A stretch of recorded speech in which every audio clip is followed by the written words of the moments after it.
வணக்கம். இன்றைய fresh news செய்திகள். மலேசிய நாட்டிலிருந்து சபரிமலைக்கு வருகை தந்த ஐயப்ப பக்தர்கள் தேனி மாவட்டம் சின்னமனூரில் இருமுடி கட்டி தங்களது யாத்திரை பயணத்தை மிக விமர்சையாக தொடங்கினார்கள்.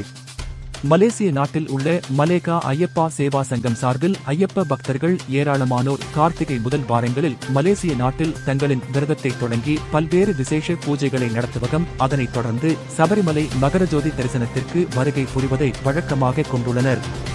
இந்த வருடம் மலேகா ஐயப்பா சேவா சங்கம் சார்பில் 10ஆம் ஆண்டு சபரிமலை ஆன்மீக பயண யாத்திரைக்காக தமிழகத்திற்கு வருகை தந்த மலேசிய நாட்டைச் சேர்ந்த ஐயப்ப பக்தர்கள் தேனி மாவட்டம் சின்னமனூரில் உள்ள ஐயப்ப பஜனை சபை மடத்தில் விசேஷ பூஜைகள் செய்து இறை வழிபாடு நடத்தி இருமுடி கட்டி தங்களது யாத்திரை பயணத்தை தொடங்கினார்கள். இந்த விழாவில் முன்னதாக மலேசிய நாட்டில் இருந்து தங்களது பஜனை சபைக்கு வருகை தந்த ஐயப்ப சுவாமிகளை குருசாமி லோகேந்திர ராஜன் மாலை அணிவித்து வரவேற்றார்.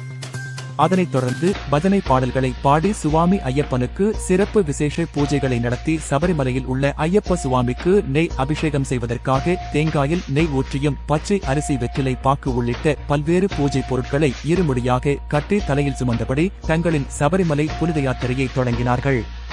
இதுகுறித்து மலேசிய நாட்டு ஐயப்ப பக்தர் கூறுகையில், குழந்தைகள் முதல் பெரியோர்கள் வரை 100க்கும் மேற்பட்டோர் சின்னமனூருக்கு வருகை தந்து இருமுடி கட்டி தங்களின் புனித யாத்திரையை வருடந்தோறும் தொடங்குவதாகவும், தொப்புள் கொடி உறவு முறை மாறாமல் எந்தவித பாரபட்சமும் காட்டாமல் மலேசிய நாட்டு ஐயப்ப பக்தர்களை தமிழகத்தினர் வரவேற்பது மிகுந்த மகிழ்ச்சி அளிப்பதாக கூறி தமிழக ஐயப்ப பக்தர்களுக்கு நன்றி தெரிவித்து தங்களின் புனித யாத்திரை தொடங்குவதாக தெரிவித்தனர்.